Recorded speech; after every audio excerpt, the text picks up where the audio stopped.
नमस्कार। आप सुन रहे हैं रेडियो हिंदुस्तान और मैं हूं आपके साथ आरजे अंजू। रेडियो कहानी में आज की कहानी का शीर्षक है टूटते रिश्ते। सुबह के 7:30 बजे जब निधि स्कूल के लिए तैयार हुई तो चुपके से ऊपर मम्मी के बेडरूम में गई। धीरे से डोर सरकाया तो देखा सारा सामान बिखरा पड़ा था। नीचे ड्राइंग रूम में आई तो पापा सोफे पर बेसुध सो रहे थे। अपने रूम में आकर उसने अपनी गुल्लक में से 50 रुपए निकालकर पॉकेट में रख लिए। बैग उठाकर बस के लिए निकलने लगी तो सरोज आई। निधि बेटा, आलू का पराठा बनाया है, खा लो। निधि ने मायूस नजरों से सरोज आंटी को देखा। नहीं आंटी, भूख नहीं है। सरोज ने जबरदस्ती टिफिन उसके बैग में डाला। निधि स्कूल के लिए निकल गई। सरोज सोचने लगी, बेचारी छोटी बच्ची साहब और मेम साहब के रोज के लड़ाई झगड़े से इस तरह 13 साल की उम्र में कितनी बड़ी हो गई है। सरोज पिछले 10 सालों से नेहा व नरेश के यहाँ काम कर रही है। दोनों मल्टीनेशनल कंपनी में ऊंचे पदों पर कार्यरत है। निधि उनकी इकलौती बेटी है।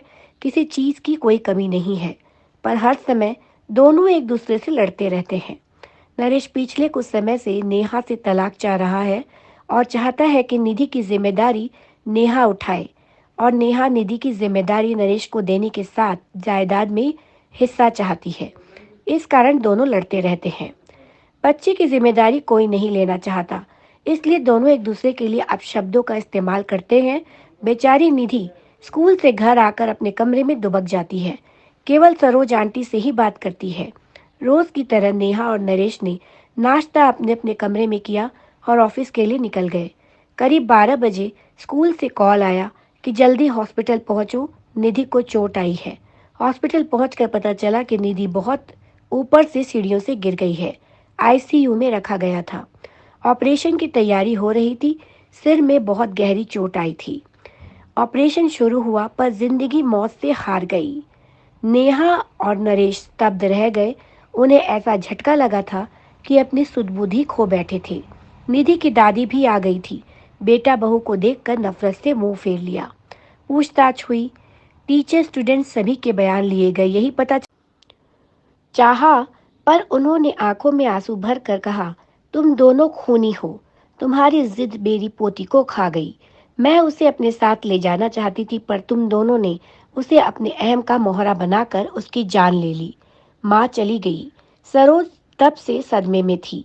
फिर उसने जैसे तैसे होश संभाला।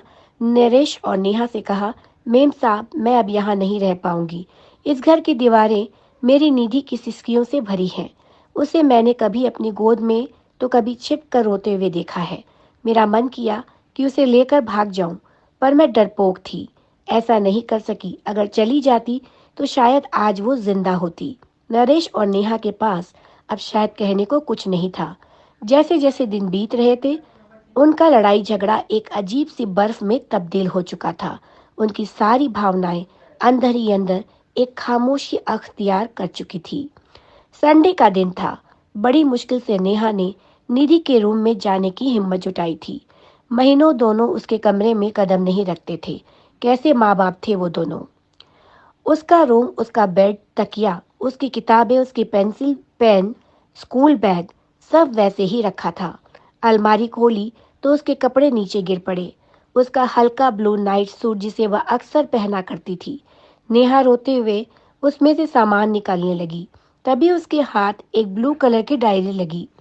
उसने कांपते हाथों से उसे खोला। आगे के कुछ पेज फटे हुए थे। पेज दर पेज टूटे दिल की दास्तां छोटे छोटे टुकड़ों में दर्ज थी। मम्मी पापा, मैं आपको डियर नहीं लिखूंगी क्योंकि डियर का मीनिंग प्यारा होता है। पापा, आप और मम्मी को कहते हो कि तुम्हारी बेटी, और मम्मी आप पापा को कहते हो तुम्हारी बेटी।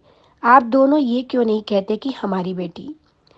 अगले पेज पर था, पता है, जब मैं मामा जी के घर जाती हूँ, मामा मामी मुझे बहुत प्यार करते हैं।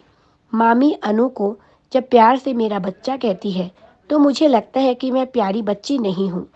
मम्मा, मैं तो आपका सारा कहना मानती हूँ, फिर भी आपने मुझे कभी मेरा बच्चा नहीं कहा।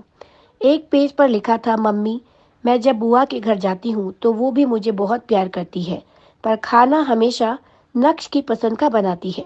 मम्मा, मुझे राजमा बहुत पसंद है। मैंने आपको बनाने को कहा था पर आपने कहा मुझे परेशान मत करो। जो खाना है सरोज आंटी को बोला करो, वो बना देंगी। मम्मा, मैंने राजमा खाना छोड़ दिया है, अब अच्छा नहीं लगता। पापा, मुझे आपके चिल्लाने से बहुत डर लगता है। पापा, मैं आपके साथ आइसक्रीम खाने जाना चाहती हूँ। आप कहते हैं कि आपके पास फालतू चीज़ों के लिए टाइम नहीं है। पापा, जब चीनू मासी और मौसा जी मुझे और विपुल को आइसक्रीम खिलाने ले जाते हैं तो वो कभी ऐसा नहीं कहते। पता है मम्मी, मैं अपने घर से दूर जाना चाहती हूँ, जहाँ मुझे ये ना सुनाई दे कि निधि को मैं नहीं रखूँगी, जहाँ पापा के चिल्लाने की आवाज़ ना सुनाई दे। पापा, अगर मैं बड़ी होती तो मैं आप दोनों को कभी परेशान नहीं करती, मैं खुद ही चली जाती। मैं आप दोनों से बहुत प्यार करती हूँ, आप दोनों मुझे प्यार क्यों नहीं करते। तो ये थी टूटते रिश्ते की कहानी, जो कि बहुत ही हृदय स्पर्शी है। मुझे बहुत अच्छी लगी, इसलिए मैंने आपके साथ साझा की। तो रेडियो कहानी में आज इतना ही। फिर से एक नई कहानी लेकर आपके सामने उपस्थित हो जाऊंगी। तब तक के लिए नमस्कार।